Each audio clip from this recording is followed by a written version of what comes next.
우리가 주님을 닮아가는 것을 알 수가 있다는 겁니다.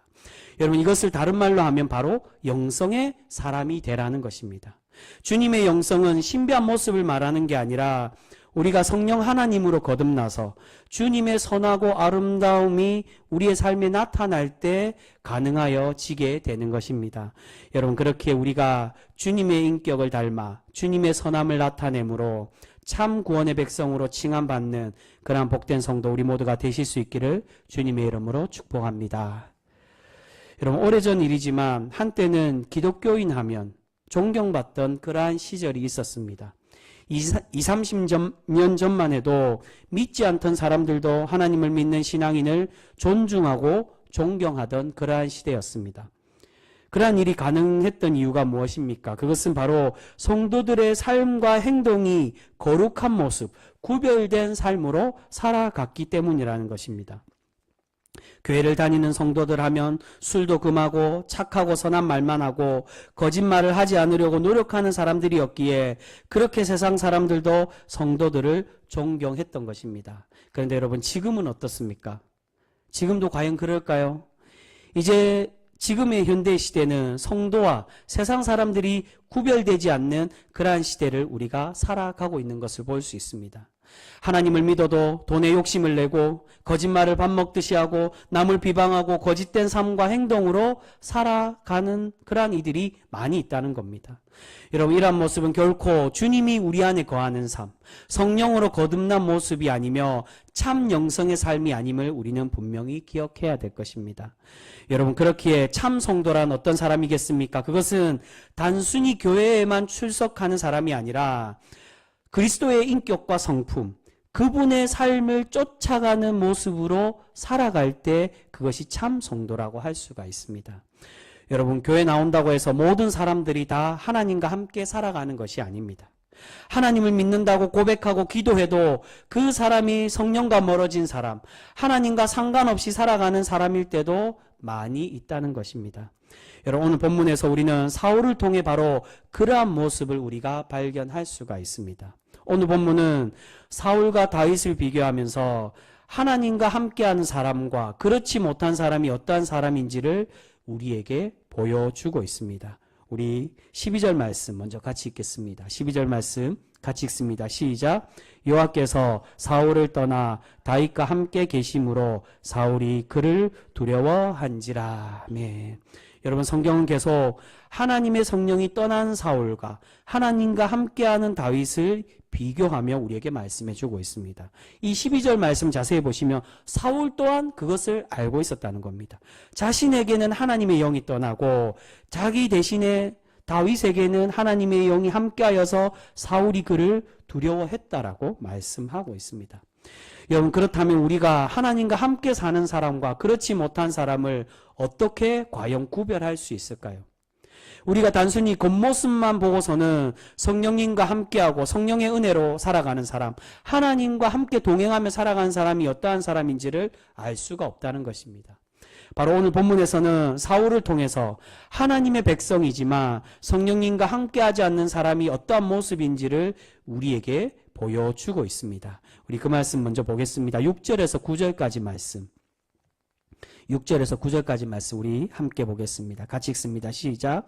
무리가 돌아올 때에 곧 다윗이 블레셋 사람을 죽이고 돌아올 때에 여인들이 이스라엘 모든 성읍에서 나와서 노래하며 춤추며 소고와 경세를 가지고 왕 사울을 환영하는데 여인들이 뛰놀며 노래하여 이르되 사울이 죽인 자는 천천히요 다윗은 만만이로다 한지라. 사울이 그 말에 불쾌하여 심히 노하여 이르되 다윗에게는 만만을 돌리고 내게는 천천만 돌리니 그가 더 얻을 것이 나라 말고 무엇이냐 하고 그 날 후로 사울이 다윗을 주목하였더라. 아멘.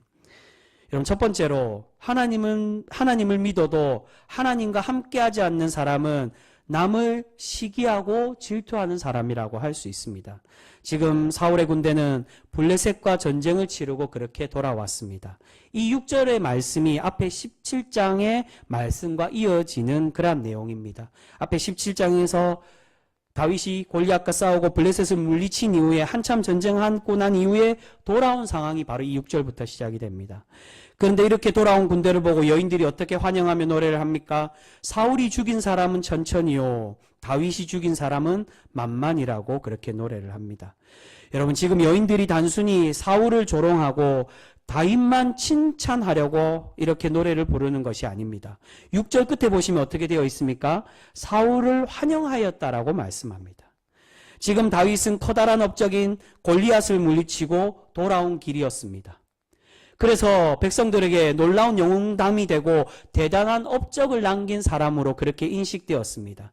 그런 다윗을 백성들은 찬양하며 사울과 다윗을 함께 칭찬하고 있었다는 겁니다. 다윗의 위대한 업적도 칭찬하지만 다윗만 칭찬하는 게 아니라 사울도 함께 칭찬하며 그들을 환영하고 있습니다. 물론 사울의 입장에서는 어떻겠습니까? 아마 마음이 불편할 수도 있을 것입니다. 하지만 중요한 것은 하나님의 마음을 가진 사람이라며 자신과 나라를 위해서 목숨을 걸고 이렇게 싸운 자신의 부하의 업적을 칭찬하고 높여 주어야만 한다는 것입니다. 그런데 여러분, 사울은 어떻습니까? 그러한 마음을 가지지 못했다는 겁니다. 8절에 보시면 함께 읽은 8절 말씀에 사울은 그 말에 불쾌하고 심히 화가 났다라고 말씀합니다. 그리고 9절에 보시면 사울이 다윗을 어떻게 보고 있습니까? 그를 주목하였더라고. 여기서 주목했다는 건 의심의 눈초리로 다윗을 지켜보았다는 것을 의미합니다. 이제 이 다윗이 나보다 더 앞서기 때문에 나라를 빼앗지 않을까. 8절 말씀의 후반이 그 내용이죠. 이제 나라밖에 남지 않았다라고. 나를 죽일까? 나라를 빼앗을까? 나에게서 왕위를 빼앗을까 봐 그렇게 두려워하며 그렇게 의심의 눈초리로 다윗을 바라보고 있습니다. 지금 사울은 질투의 마음으로 다윗을 경계하며 지켜보고 있습니다. 결국 사울은 이러한 질투의 마음이 짙어져서 악한 마음을 품고 말게 되는 것입니다. 여러분, 하나님을 믿는 백성으로서 남을 시기하고 질투하는 모습은 결코 옳은 모습이라고 할 수가 없습니다.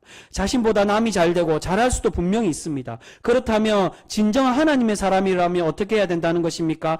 그를 칭찬하고 존중해 주어야만 합니다. 그런데 때로는 교회 안에서도 성도라고 하는 이들이 남이 잘 되는 것을 배아파하고 나만 잘 되기를 바랄 때가 많이 있는 것을 보게 됩니다.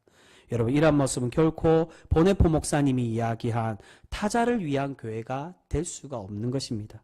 주님이 주인 되시고 주님께서 함께 하시는 교회는 서로가 높여주고 타인을 위하고 존중하는 교회인데, 그렇지 않고 나 자신만을 높아지려고 하고 남이 잘 되는 것을 시기하는 것은 결코 성령님께서 주시는 마음이 아니라는 것입니다.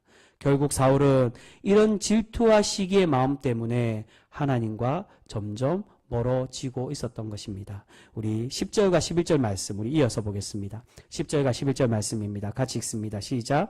그 이튿날 하나님께서 부리시는 악령이 사울에게 힘있게 내림에 그가 집안에서 정신없이 떠들어대므로 다윗이 평일과 같이 손으로 수금을 타는데 그때에 사울의 손에 창이 있는지라 그가 스스로 이르기를 내가 다윗을 벽에 박으리라 하고 사울이 그 창을 던졌으나 다윗이 그의 앞에서 2번 피하였더라. 네.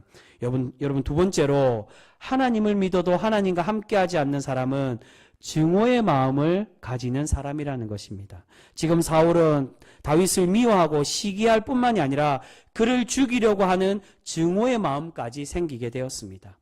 오늘 10절 말씀을 보시면 사울의 마음이 하나님께 내리신 악령으로 인해 그가 정신이 나가고 다윗을 증오하고 그를 죽이려고 한 것으로 그렇게 우리에게 표현해 주고 있습니다. 그런데 여러분, 여기서 많은 사람들이 오해를 합니다. 우리가 때로는 실수하고 악한 행동을 하면 우리의 마음에 사단이 들어오고 우리를 그 사단이 유혹해서 우리는 원하지 않는데 그들에게 우리가 조종당해서 그들이 우리를 조종해서 악한 행동을 하는 것으로 이야기할 때가 많이 있다는 겁니다. 여러분, 오늘 사울의 이 10절 말씀의 겉만 보시면, 겉모습만 보시면 바로 우리에게 그렇게 표현하는 것으로 비춰질 수가 있습니다. 그런데 여러분, 그러한 해석은 신앙적이고 영적인 해석이지 우리의 악함을 책임감 있게 인정하는 모습이라고 할 수가 없습니다. 여러분, 지금 사울에게 악령이 들어오게 된 이유가 무엇입니까? 악령이 들어와서 사울이 악함을 행하는 겁니까? 그렇지 않고 바로 그의 마음에 먼저 교만함과 욕심이 가지고 있었기 때문입니다. 하나님보다 자신이 높아지기를 원했고 하나님 뜻대로 살아가지 않았기 때문에 그에게 하나님의 영은 떠나고 악한 영이 그에게 들어오게 되었다는 겁니다. 우선순위로 보면 악령이 임해서 악을 행한 것이 아니라 악한 행동을 한 것이 아닌 우리가 악한 마음을 품고 악한 행동을 했기 때문에 그 악령이 들어오게 되었다는 겁니다. 성경에서 말하는 악한 영에 대한 말씀은 우리의 악한 마음의 원인을 이야기할 때 악한 마음, 악한 영이 우리를 변질시키는 것으로 말하는 것이지 우리는 전혀 책임이 없는데 악한 영과 사탄 때문에 우리가 악을 저지르는 것으로 핑계대도록 말씀하고자 하는 것이 아니라는 겁니다. 이 악한 영에 대한 건 우리의 이 죄에 대해서 신앙적으로 그렇게 해석하고 이야기할 때 우리가 그런 악한 마음에서 떠나도록 하기 위해 하나님의 선한 마음으로 그렇게 돌아가야 되는 그 권면을 위해서 악한 영에 대한 설명을 하는 거지 우리가 그들에게 핑계대라고 나는 원래 그렇지 않은데 우리가 자녀들을 볼 때 그렇게 이야기하죠. 우리 자식은 처음부터 원래 그런 애가 아닌데 친구를 잘못 사귀어서 그렇다고 그렇게 이야기하는 것처럼 우리는 원래 그런 사람이 아닌데 악한 사탄이 나를 유혹해서 그렇게 되었다라고 핑계대는 용도로 사용해서는 안 된다는 겁니다. 여러분 결국 악한 마음을 품고 악한 행동을 하는 사람은 누구라는 겁니까? 바로 우리 자신이라는 겁니다. 우리가 성령의 마음을 품지 않고 하나님의 선함을 싫어하기 때문에 악한 행동을 하는 것이지 악이 우리를 조종해서 그러한 행동을 하는 것이 아님을 우리는 기억해야 됩니다. 여러분 남을 미워한 나머지 증오하고 죽이고 싶은 마음을 가지는 것이 과연 하나님의 사람의 참된 모습이라고 할 수 있을까요? 결코 그렇지가 않습니다. 우리 주님은 우리에게 어떠한 모습을 보여주셨습니까? 자신을 십자가에 못 박는 그 사람까지도 저들의 죄를 사하여 달라라고 기도해 주셨던 분이십니다. 하물며 우리는 그렇게 우리를 죽이는 사람이 아님에도 나의 마음에 들지 않는다고 꼴보기 싫다고 저주하고 증오하고 있지는 않으십니까? 여러분 그런 모습은 결코 성령님께서 함께하는 사람이 아님을 우리는 분명히 기억해야 됩니다. 그리고 세 번째로 하나님과 함께하지 않는 사람은 악한 계략을 꾸미는 사람이라고 할 수 있습니다. 그 말씀 우리 17절 말씀 같이 보겠습니다. 17절의 말씀입니다. 같이 읽습니다. 시작.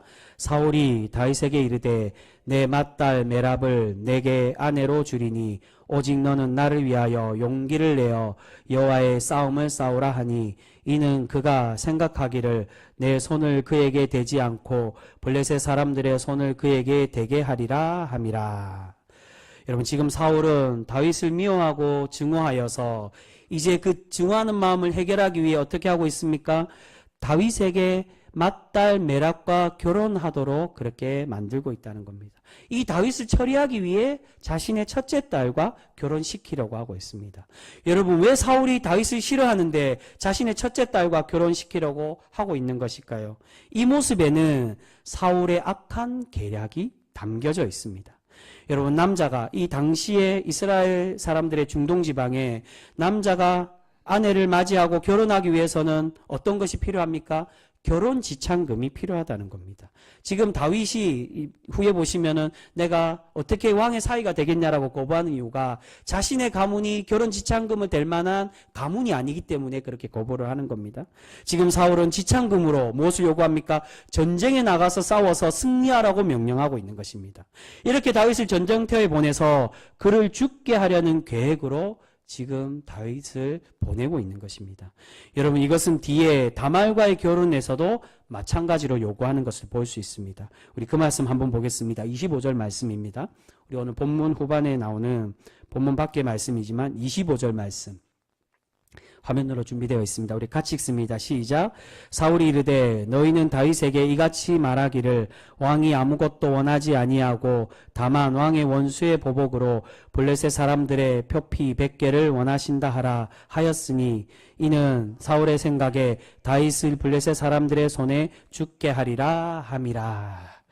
여러분 초반에 보시면 아무것도 원하지 아니하고라고 이렇게 되어 있는데 이 말의 원어상은 결혼 지참금을 원하지 않는다라는 뜻입니다. 이 원어상에 그렇게 되어 있습니다. 내가 다윗에게 결혼 지참금을 요구하지 않으니 나에게 필요한 건 오직 블레셋 사람들의 그 표피 100개만을 가지고 오라고, 그들과 싸워서 가지고 오라는 것입니다.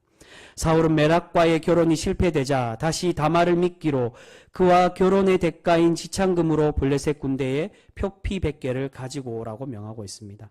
근데 여러분 조금 전에 읽은 17절에 보시면 중요한 말씀이 나옵니다. 중간에 보시면 다윗에게 어떠한 싸움을 싸우라고 말합니까? 여호와의 싸움을 싸우라고 명령합니다. 여러분 여기서 여호와의 싸움은 하나님의 전쟁, 성전을 의미하고 있습니다. 여러분 성경에는 거룩한 전쟁 또는 성전이란 표현이 전혀 나오지 않습니다. 대신에 하나님의 전쟁을 어떻게 표현하느냐? 바로 하나님께서 친히 싸우시고 이스라엘을 구원하시기에 명하신 전쟁을 말할 때 여호와의 전쟁으로 그렇게 표현하고 있다는 겁니다. 지금 사울은 하나님의 전쟁을 빌미로, 그러니까 신앙적인 것으로 악을 행하고 있다는 겁니다. 전쟁을 빌미로 다윗을 죽이려고 하고 있었습니다. 이 말은 하나님께서 함께 하시고 전쟁 전에 하나님께 제사를 드리며 또 하나님의 뜻을 구하고 하나님이 주인 되시는 이 전쟁에 사울은 자신의 사리사욕을 위해서 다윗을 미워하고 증오하는 도구로 하나님의 전쟁을 사용하고 있었다는 것입니다.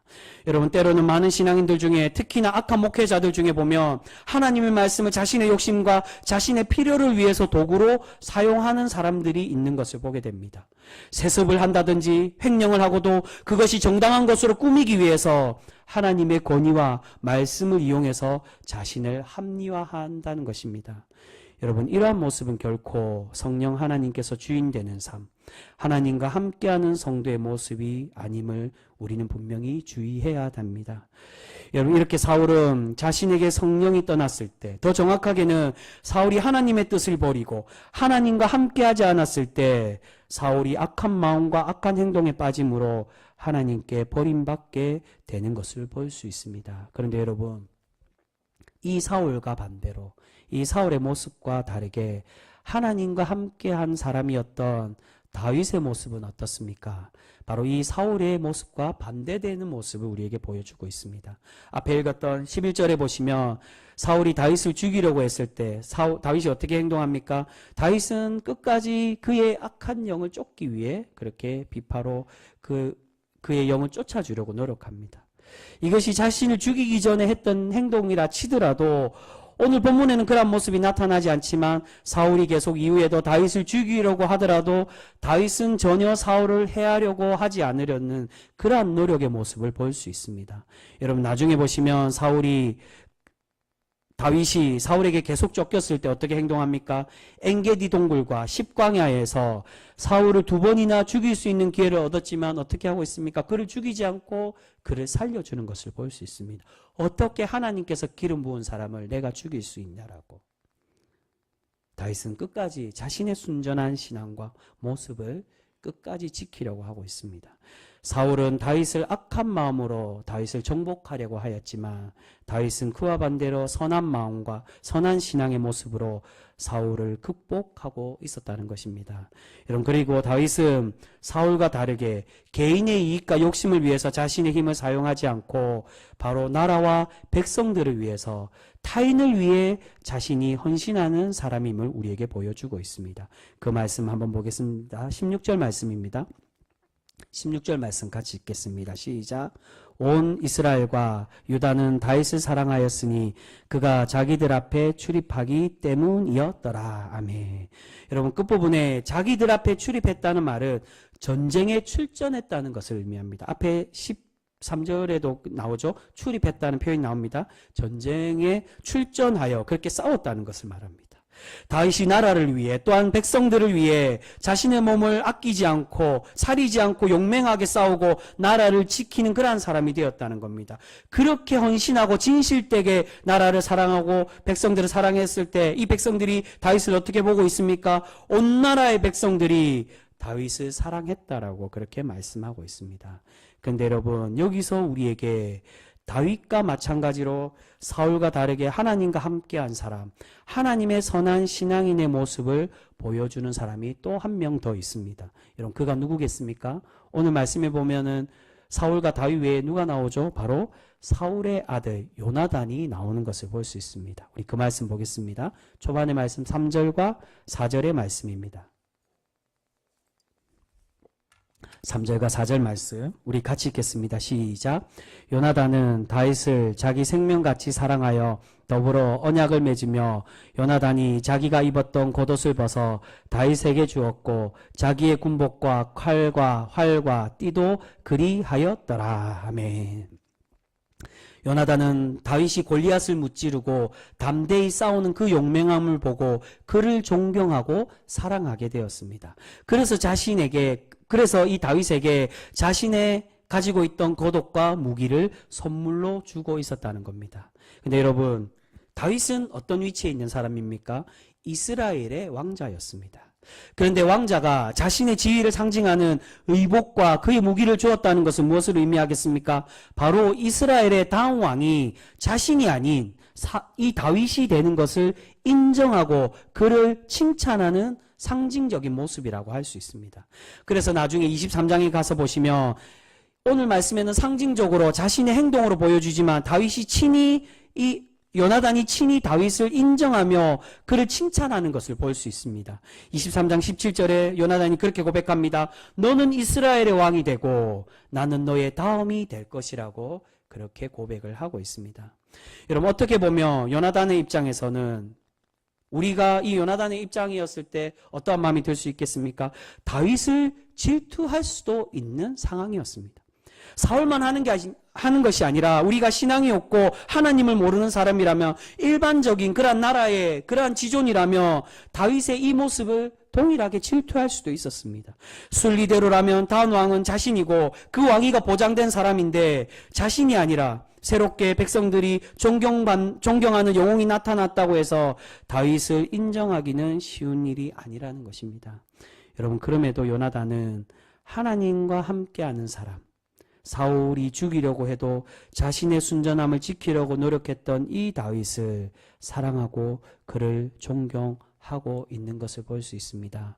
사랑하는 성도 여러분, 우리도 사울과 같이 겉으로는 하나님을 믿는 것 같지만 하나님 없이 살아가는 사람, 악한 영과 함께하는 그런 사람이 아니라 오늘 말씀에 나오는 다윗과 요나단과 같이 주님의 인격으로 살아가는 그런 거룩한 성도 우리 모두가 되실 수 있기를 소망합니다.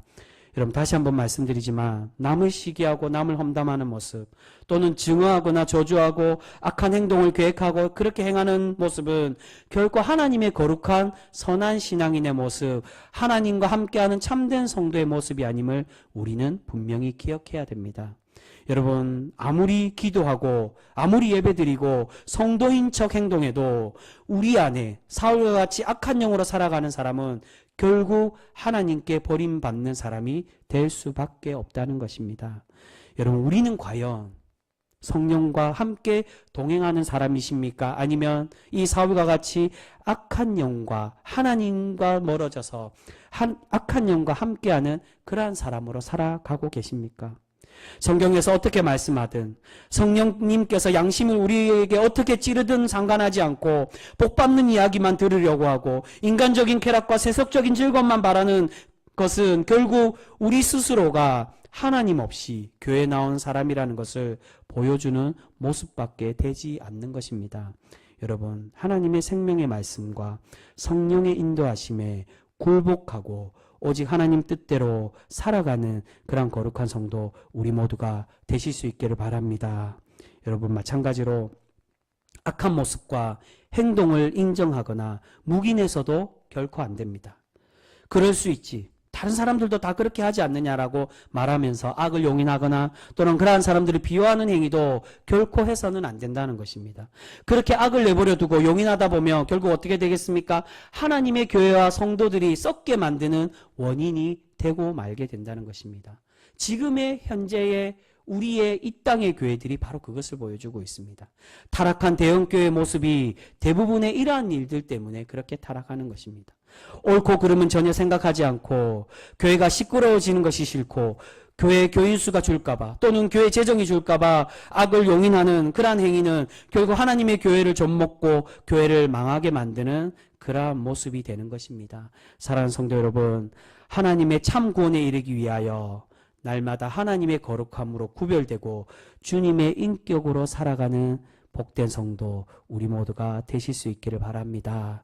우리가 그렇게 악을 끊어내고 하나님과 동행하고자 몸부림치고 결단할 때 하나님께서 우리의 모습을 기뻐 받으시고 우리의 삶을 날마다 복되게 하여 주실 줄 믿습니다. 여러분, 그러한 참된 복의 사람, 하나님의 구별된 성도로 살아가실 수 있는 우리 귀한 병성교회 모두가 되실 수 있기를 주님의 이름으로 축복합니다. 기도하겠습니다.